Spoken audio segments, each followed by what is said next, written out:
Assalamualaikum warahmatullahi wabarakatuh. Salam sejahtera bagi kita semua. Shalom, Om Swastiastu, Namo Buddhaya, salam kebajikan. Kepada yang terhormat, dosen pembimbing saya, Ibu Sari Sitalasmi PhD, dan juga yang terhormat kepada seluruh dosen penguji. Perkenalkan, saya Setiawan Widiatmoko dari kelas RMBA 55 Jakarta. Pada kesempatan ini, saya akan memaparkan penelitian saya yang berjudul Analisis Strategis Dinamika Kepentingan pada Seleksi Calon Hakim Agung Komisi Yudisial Republik Indonesia. Ada beberapa hal yang menjadi latar belakang penelitian ini, yakni adanya krisis kepercayaan peradilan. Pada masa Orde Baru, tingkat kepercayaan publik pada peradilan itu rendah.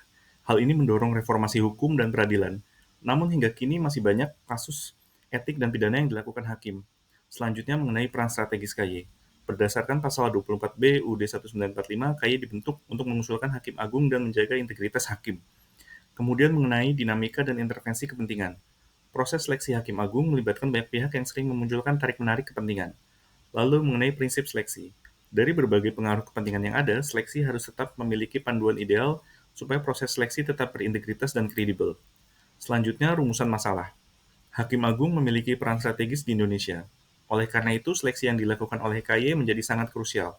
Proses seleksi ini juga berpengaruh bagi banyak pihak dengan kepentingan yang berbeda. Prinsip seleksi jadi pedoman agar seleksi tetap fokus sesuai tujuannya. Untuk memahami hal tersebut, teori pemangku kepentingan sebaiknya digunakan dalam mengelola dinamika kepentingan tersebut. Teori ini membantu mengidentifikasi pihak yang terlibat, memahami kepentingan, serta bagaimana dinamika tersebut mempengaruhi proses seleksi. Pertanyaan penelitian adalah bagaimana KY mengelola dinamika kepentingan pada proses seleksi calon hakim agung agar prinsip transparan, partisipatif, objektif, dan akuntabel tetap terjaga. Tujuan penelitian menjaga menganalisis strategi KY dalam mengelola dinamika kepentingan pada proses seleksi calon hakim agung agar prinsip transparan, partisipatif, objektif, dan akuntabel tetap terjaga. Dalam bab 2, saya membahas teori pemangku kepentingan dan praktik rekrutmen seleksi. Mengenai klasifikasi pemangku kepentingan, terdapat beberapa pendekatan mengenai hal ini. Pertama, berdasarkan atribut kekuasaan, legitimasi, dan urgensi yang disampaikan oleh Michel. Kedua, berdasarkan hubungan primer dan sekunder yang disampaikan oleh Clarkson. Ketiga, berdasarkan potensi kerjasama dan potensi ancaman yang dikemukakan oleh Savage. Dari tiga pendekatan tersebut, pendekatan atribut, kekuasaan, legitimasi, dan urgensi dianggap paling relevan untuk penelitian ini karena melihat hubungan seluruh pihak yang terkait. Lalu mengenai dinamika kepentingan. Hubungan antara organisasi dan pemangku kepentingan itu selalu dinamis. Karena sifat yang dinamis, maka apabila ada perubahan konteks dapat mengubah posisi dan kepentingan mereka. Selanjutnya mengenai penciptaan nilai bersama.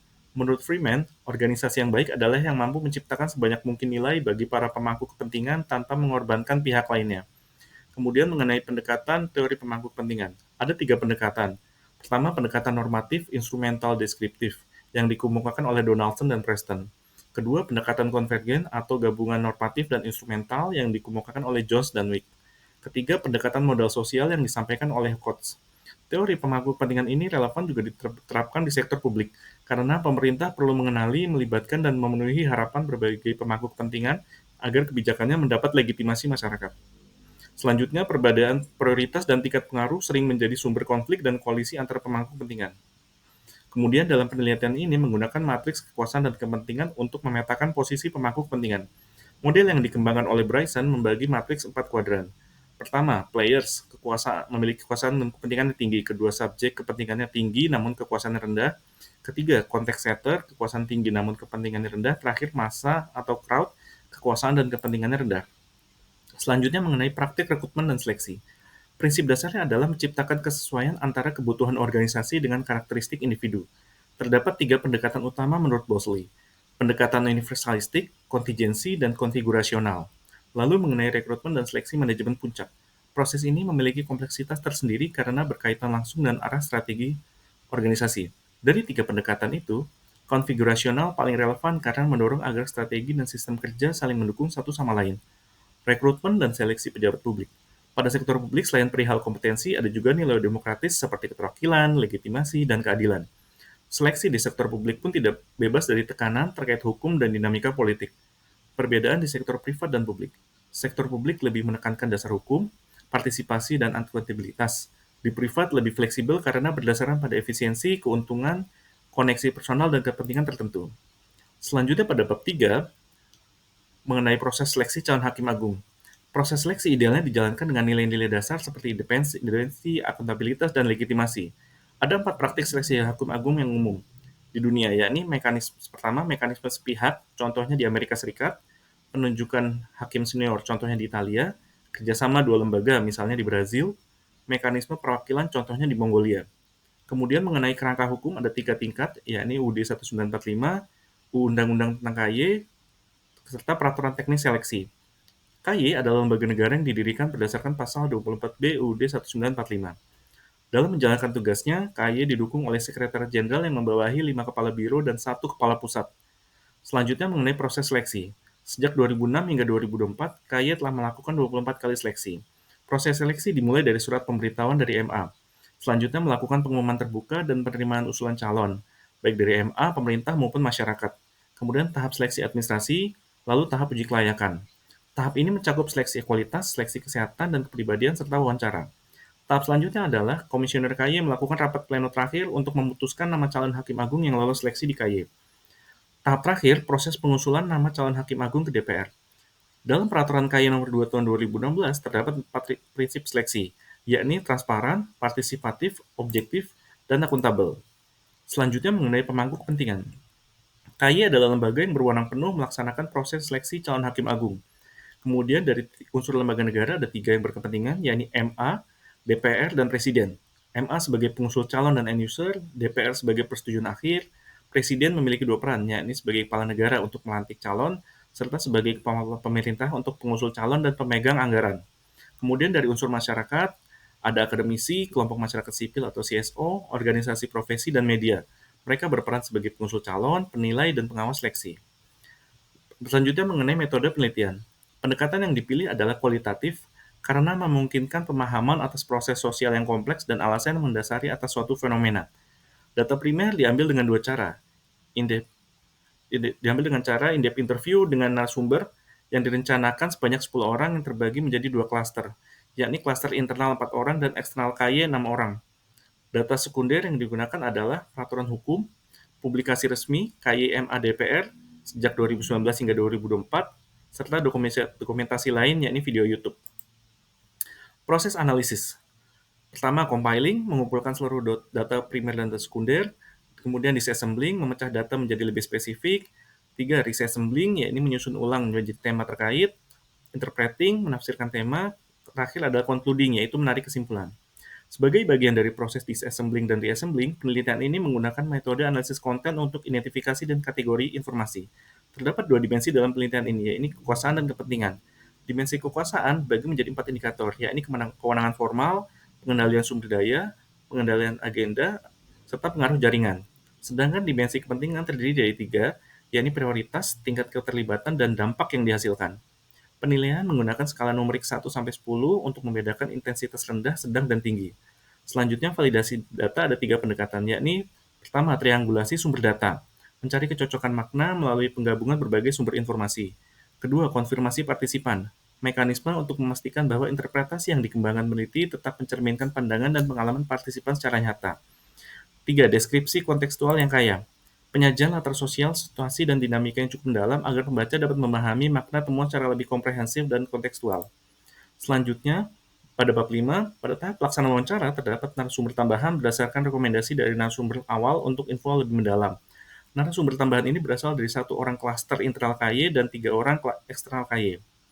Kemudian, seluruh data sekunder dikaji secara kualitatif dan dibandingkan dengan hasil wawancara. Data sekunder terdiri dari peraturan perundang-undangan, laporan tahunan, serta dokumentasi audiovisual. Kemudian analisis. KY sebagai pelaksana utama seleksi berkepentingan menjaga integritas seleksi sesuai mandat UUD 1945.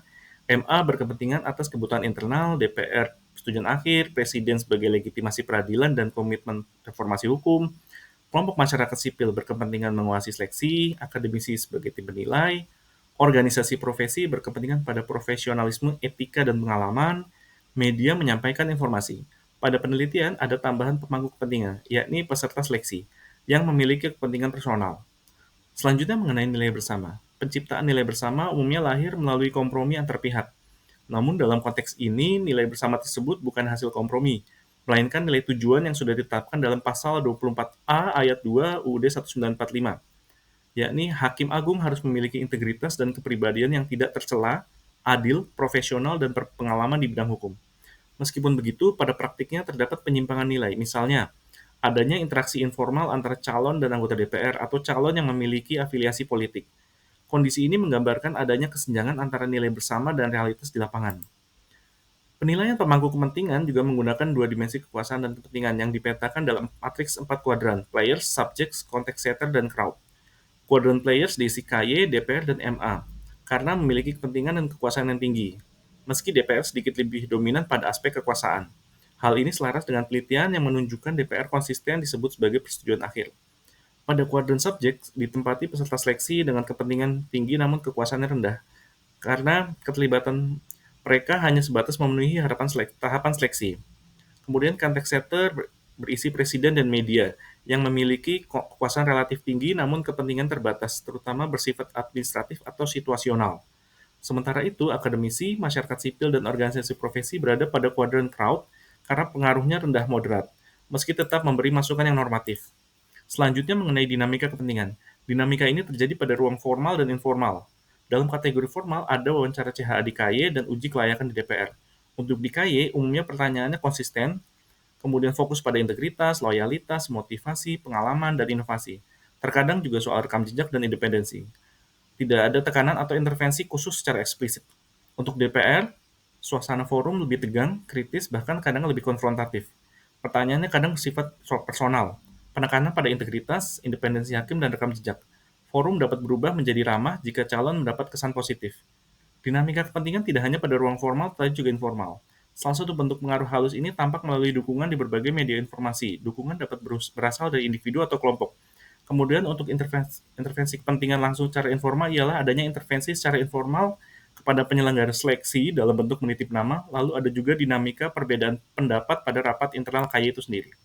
Selanjutnya mengenai 4 prinsip seleksi yang dilakukan sekaligus tantangannya. Satu, transparan. Contohnya adalah publikasi tahapan seleksi dan pengumuman peserta. Namun tantangannya yakni keseimbangan antara keterbukaan dan perlindungan data pribadi, serta dilema etis, privasi, dan martabat peserta seleksi. Kedua, partisipatif. Contohnya masukan track record calon hakim agung, uji publik, serta diskusi terbuka. Namun ini juga ada tantangannya, yakni masyarakat memiliki akses yang berbeda-beda dan seringkali hanya bersifat normatif. Ketiga, objektif. Contohnya penilaian oleh akademisi, blind review, serta komposisi anggota KY yang beragam latar belakang. Hal ini juga ada tantangan, yakni potensi subjektivitas karena bias personal, serta konsistensi terhadap prinsip ini. Yang keempat, akuntabel, yakni contohnya adalah pengawasan anggaran dari lembaga lain, laporan berkala, serta penjelasan publik. Tantangannya masih harus ada proses evaluasi terhadap kinerja KY dan mekanisme pengawasan eksternal yang belum sepenuhnya kuat. Strategi kaya dikelompokkan ke dalam 4 kategori, yakni satu, strategi struktural. Salah satu modasi kaya dalam merancang dan menjalankan strategi struktural adalah mandat konstitusional. Selanjutnya adalah model kepemimpinan kolektif kolegial yang terjadi di KY. Setiap keputusan strategis diambil melalui rapat pleno. Kedua, strategi prosedural. KY sadar bahwa regulasi perlu didukung oleh prosedur kerja yang jelas. Misalnya, penerapan sistem blind review, melibatkan asesor eksternal, serta pertanggungjawaban tahapan seleksi. Ketiga, strategi komunikasi. Komunikasi menjadi salah satu strategi penting bagi KY di seleksi ini. Perbedaan pola komunikasi bergantung pada pemangku kepentingan. Misalnya, ke DPR lebih normatif dalam komunikasi, lalu ke lembaga lain lebih koordinasi teknis dan sifatnya fungsional, kemudian ke masyarakat lebih cair dan terbuka. Keempat, strategi adaptif, yang menjadi pilar penting dalam menjaga peran KY di tengah situasi yang dinamis. Misalnya saat COVID-19, proses seleksi transformasi dari luring menjadi daring. Contoh kedua adalah saat pemotongan anggaran. Strategi KY adalah mengupayakan relaksasi anggaran dan memangkas kegiatan yang tidak prioritas. Simpulan, berdasarkan hasil analisis, disimpulkan bahwa KY mampu mengelola dinamika kepentingan dalam seleksi calon hakim agung melalui berbagai strategi yang menjaga prinsip seleksi. Implikasi praktik, konsisten mekanisme kolektif kolegial, pelibatan pihak eksternal, kolaborasi lintas lembaga, serta penguatan dukungan masyarakat. Implikasi akademik, penelitian ini memperkaya kajian tentang tata kelola seleksi pejabat publik, menjadi referensi metodologis bagi studi sejenis, membuka peluang riset lanjutan di lembaga lainnya. Keterbatasan, terbatasnya data sekunder, kondisi teknis wawancara. Sarannya adalah penelitian selanjutnya disarankan memperkuat triangulasi data, serta penelitian di masa depan sebaiknya mengantisipasi kondisi teknis wawancara. Demikian pemaparan tesis saya. Terima kasih atas perhatiannya. Wassalamualaikum warahmatullahi wabarakatuh. Shalom, Om Santi, Santi, Santi. Om Namo Buddhaya, salam kebajikan.